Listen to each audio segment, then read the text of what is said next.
ఉదాహరణకి ఇక్కడ మీకు ఇన్ఫర్మేషన్ అంటే నేను just to be more authority I mean authentic I'm saying మీకు ఇది కొంచెం చదివి చెప్తున్నాను. ఇది మీకు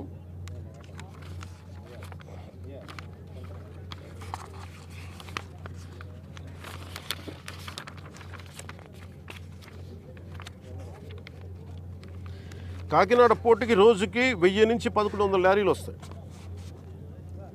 ఇది ప్రపంచంలో వివిధ ప్రాంతాలకి బియ్యం ఎగుమతి చేసే ఆ పోర్టులో చాలా కీలకమైనది. కానీ ఇంత పెద్ద పోర్టుకి ఇందాక మన ఈ వాళ్ళ సెక్యూరిటీ అధికారిని అడుగుతూ ఉన్నాను, ఎంతమంది ఉన్నారు మీ దగ్గర అంటే 1000 నుంచి 1100 లారీలు వెళ్ళే ఈ పోర్టుకి 16 మంది సెక్యూరిటీ. లారీకి ఎంతమంది ఉన్నారు మీరు అర్థం చేసుకోండి. అసలు విచిత్రంగా మనోహర్ గారు పట్టుకొని కేసులు పెట్టి అధికారులకి చెప్పినా కానీ అటు పోలీస్ కానీ రెవెన్యూ కానీ సివిల్ సప్లైస్ కానీ యాక్షన్ చాలా నామమాత్రంగా తీసుకుంటా ఉన్నాను. నేను చాలా సందర్భాల్లో ఆయన అడుగుతూ ఉన్నాను, క్యాబినెట్ మీటింగ్స్లో అడిగాను ఏం జరుగుతుందని. నేను ఒకటే ఏం చెప్పానంటే ఇందాక మన మనోహర్ గారికి వీళ్ళకి మనం ఏ యాక్షన్ కనుక మనం ముందుకు తీసుకెళ్ళకపోతే వీళ్ళు ఇన్ని మాటలు చెప్పి దీన్ని ఏమి ముందుకు తీసుకెళ్ళలేదేంటి అన్న అపవాదం మనందరి మీద ఉంటుంది. మన ఇంటెన్షన్ వేరు, జరుగుతుంది వేరు, మన యాక్షన్స్ దాని కాన్సిక్వెన్సెస్ సరిగ్గా వీళ్ళు సహకరించట్లేదు. ఇది ప్రజల దృష్టిలో పెట్టాలి. ఇది నిన్న ఢిల్లీ నుంచి వచ్చి అసలు యాక్చువల్లీ ఈరోజు నాకు ఈ ప్రోగ్రాం లేదు. నాకు ఈ రోజున నిన్న రాత్రి స్టెల్లా అనే షిప్లో ఇన్ని 100 టన్నులు పట్టుకున్నారు, పనామాకు సంబంధించిన స్టెల్లా అనే షిప్లో. అలాగే ఇక్కడ దాదాపు 1060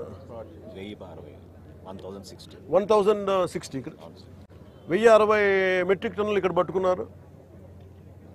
ఇంత బలంగా సాక్ష్యాధారాలతో దొరికినప్పుడు దీన్ని ఎలా చేయాలని చూస్తే సమస్య ఎక్కడుంది అంటే ఇది చాలా డీప్ నెట్వర్క్. ఇది నేను వస్తాను అంటే నిన్న రాత్రి కూడా నాకు చాలామంది ఫోన్లు చేసి మెసేజ్లు ఏం పెడతారు, మీరు రావద్దు సార్ ఇక్కడికి అంటారు. మీరు ఎందుకు రాకూడదంటే ఒక 10,000 మంది జీవితాలు అతలాకుతలం అయిపోతాయని. పోర్ట్ అనేది it is meant for exports.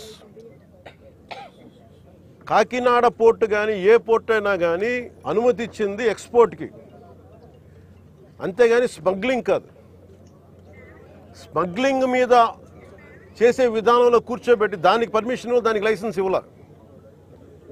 లీగల్గా ఎక్స్పోర్ట్కి మాత్రమే ఇక్కడ పర్మిషన్ ఇచ్చారు దీనికి. కానీ వస్తే 10,000 మంది జీవితాలు అతలాకుతలం అయిపోతాయంటే నాకు ఒకటే అనిపించింది. ఇందాక లోపలికి వెళ్ళి కూర్చుంటే నన్ను ఎంత సహకారం లేదంటే నాకే as a deputy chief minister of Andhra Pradesh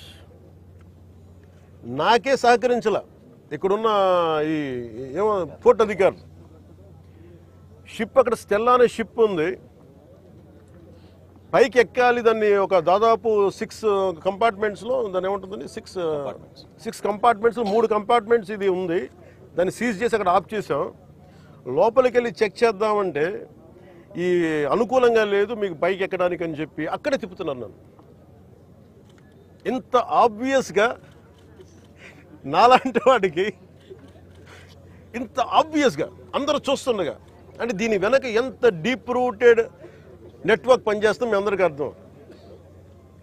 Kondababu గారు కూడా అదే చెప్తాను, చూడండి సార్ ఎలా ఉందంటే అదే చెప్తా ఉన్నారు. నేను మీకు ఎప్పటి నుంచో మొత్తుకున్నాను సార్, ఇదే మీకు మీ దృష్టికి తీసుకొస్తుందని. ఇందాక మీకు చెప్పాను, కొండబాబు మనం కూర్చోబెట్టి మనం మెత్తగా ఉంటే సరిపోదు, మనం గట్టిగా మాట్లాడాలి దీని మీద మనం అందరం అని అది చెప్తా ఉన్నాను కొండబాబు గారికి. మనోహర్ గారికి ఆయన being a civil supplies minister నాకు ఏమి చేయాలి, నేను ఎన్నిసార్లు చేసిన యాక్షన్ ముందుకు వెళ్ళట్లేదంటే డిస్ట్రిక్ట్ సివిల్ సప్లైస్ అధికారిని పిలిచి నేను అడుగుతాను రాగానే. నేను ఇక్కడున్న సెక్యూరిటీ అధికారిని అడిగా, చెక్ పోస్టుల సెక్యూరిటీ అధికారి, మీకు పర్మిషన్ ఎవరు ఇచ్చారు, హూ చెక్స్ దిస్ అంటే మాకు నో అబ్జెక్షన్ సర్టిఫికేట్ ఉంది. ఎవరు ఇచ్చారు మీకు, దాని మీద అధికారికంగా ఏమైనా ఉత్తర ప్రత్యుత్తరాలు ఉన్నాయా? సమాధానం లేదు. డిస్ట్రిక్ట్ సివిల్ సప్లైస్ అధికారిని అడిగితే ఓకే నా కలెక్టర్ గారు చెప్పారు, కలెక్టర్ మీకు అధికారికంగా మీకు ఇచ్చారా, మీకు సమాధానం లేదు. ఇవన్నీ చూస్తుంటే ఇది ఏమైపోయిందంటే బాగా చాలా డీప్ ఇంట్రికేట్ నెట్వర్క్ లాగా ఉంది. మన రాష్ట్రం మీరు చూస్తే 40,000 terrain south America that from Colombia నుంచి వైజాగ్ పోర్ట్లో దొరికింది. వైజాగ్ పోర్ట్లో. ఇది గంజాయికి అడ్డా అయిపోయింది ఆంధ్రప్రదేశ్. నేను లోపలికి వెళ్ళి మాట్లాడి పైకి ఎక్కాలి అంటే తిప్పుతున్నారు, అక్కడే తిప్పుతున్నారు, వెళ్ళనివ్వట్లా. నాకు ఎంత ఆశ్చర్యం అనిపించిందంటే నేను వెళ్ళి కూర్చొని మాట్లాడుతూ ఉంటే మీకు చెప్పా, you will have consequences for this అని చెప్పి.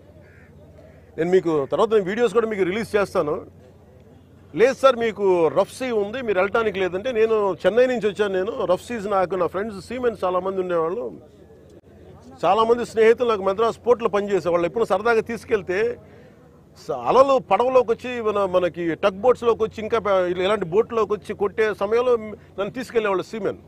నాకు చాలా ఆశ్చర్యం అనిపించింది.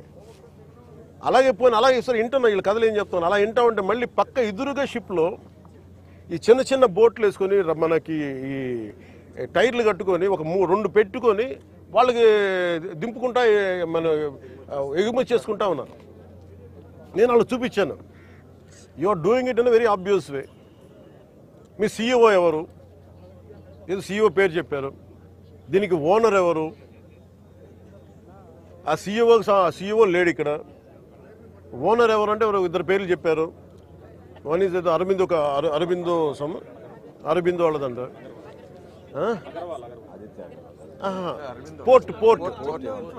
పోర్ట్ ఎవరి కంట్రోల్లో ఉంది? It's not government, it's purely private control port. ఇది స్టేట్ కంట్రోల్ ఉన్న పోర్ట్. ఇది నాకు అనిపించింది ఇలా చూస్తే, లోపలికి వెళ్ళి చూస్తే, మన హోప్ ఐలాండ్ చూస్తే అసలు ఏ విధంగా కట్టుదిట్టంగా లేదు. 975 కిలోమీటర్ కోస్ట్ లైన్ ఆంధ్రప్రదేశ్కి. India is going to be trillions of dollar, almost Modi గారు చెప్పిన $7 trillion ఎకానమీ ఉంది దీనికి భవిష్యత్తు. ప్రపంచ దేశాలు మనల్ని ఎదగనిస్తాయా లేదా, మన బలహీనతలు ఏంటని చూస్తారు. ఆంధ్రప్రదేశ్ కోస్ట్ లైన్ మనకి ఎంత బలమో అది మనకంత బలహీనత కూడా. ఎందుకు చెప్తున్నాను ఈ మాట అంటే, వైజాగ్కి పాకిస్తాన్ నుంచి వచ్చిన ఆ యుద్ధ సమయంలో మీకు గజనీ సబ్మెరీన్ చూడొచ్చు. నేను చెప్పాను ఈ రోజున ఈ పబ్లిక్ డిస్ట్రిబ్యూషన్ రైస్ తాగదు, స్మగ్లర్లు చేసేది. ఆర్డీఎక్స్లు ఇంపోర్ట్ చేసుకోవచ్చు. ఓఎన్జీసీ ఇలాంటి గ్యాస్ నిక్షేపాలు ఉన్న చాలా కీలకమైన ఇన్స్టిట్యూట్ మనకి వ్యవస్థలు సంస్థలు ఉన్నాయి ఇక్కడ. ఒక 100 కిలోల ఆర్డీఎక్స్ని తెచ్చేసుకుని ఎవరు చూసేవాళ్ళు ఎవరు లేడు, నాదుడు లేడు. It is not just about public distribution సంబంధించిన రైస్ సంబంధించిన ఒక్కటే కాదు ఇది. సో మ్యారిటైమ్ సెక్యూరిటీ ఇష్యూస్ కూడా ఉన్నాయి దీనికి. మ్యారిటైమ్ సెక్యూరిటీ ఎక్కడుంది? మ్యారిటైమ్ పోలీసింగ్ ఎక్కడుంది? ఈ పోర్టు ఫ్రీ ఫర్ ఆల్ అయిపోయింది. ఉగ్రవాదులు కసాబ్ లాంటి వాడు ఎలా వచ్చాడు? ఎక్కడ మనకి కరాచీ నుంచి బోట్లో వచ్చి కాల్ చేశాడు. ఇండియాకి చాలా వల్నరబుల్ పాయింట్ అయిపోయింది మన దగ్గరికి వచ్చి ఉగ్రవాదులు వచ్చి రావడానికి. ఇది కేవలం నేను ఒక పీడిఎఫ్ మన ఈ పబ్లిక్ డిస్ట్రిబ్యూషన్ సిస్టమ్ రైస్ సంబంధించి ఒకటే నేను మాట్లాడలేదు. వెరీ వల్నరబుల్ ఈ పోర్ట్ ఇది. ఎవరు దీన్ని పట్టించుకునే ఇది లేదు. ఎస్పీ గారికి నేను వెరీ బిగినింగ్ రోజున చెప్పాను. ఎస్పీ గారికి నేను స్వయంగా పిలిచి చెప్పా, ఇది వల్నరబుల్గా ఉంది ఈ port, please focus on it అంటే ఇప్పుడు దాకా రిపోర్ట్ లేదు నాకు. ఇంకా కలెక్టర్ గారు ఇంకొంచెం ఇనిషియేటివ్ తీసుకొని చేయబట్టి మా మనోహర్ గారు, కొండబాబు గారు వీళ్ళందరూ కూర్చొని ఒక టీం లాగా పనిచేసి ఈ రోజు నేను పట్టుకోగలిగారు. మనకి మన సుధీర్ గారు కూడా సివిల్ సప్లైస్ చైర్మన్, ఆయన కూడా మీరు ఎంత పట్టుకున్నారండి నిన్న?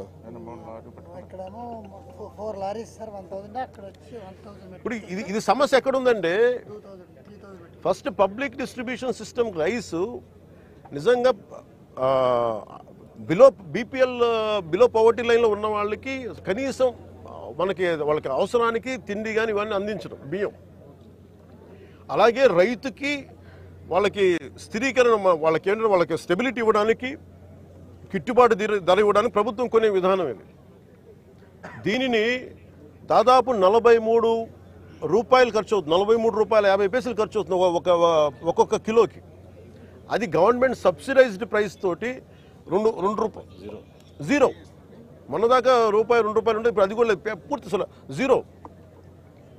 వీళ్ళు 1300 వ్యాన్లు ఏవో పెట్టేసి గత ప్రభుత్వం, ఇదివరకన్నా వెళ్ళి రేషన్ షాప్ డీలర్ దగ్గరికి పంపించేవాళ్ళేమో, కానీ ఈ ప్రభుత్వం వచ్చాక ఇప్పుడు ఏమైపోయింది, ఆ ration direct vans has become బస్తాలు వేసుకురావడం, పంపించేయడం, ఆ లబ్ధిదారులకే 300 రూపాయలు ఇవ్వడం.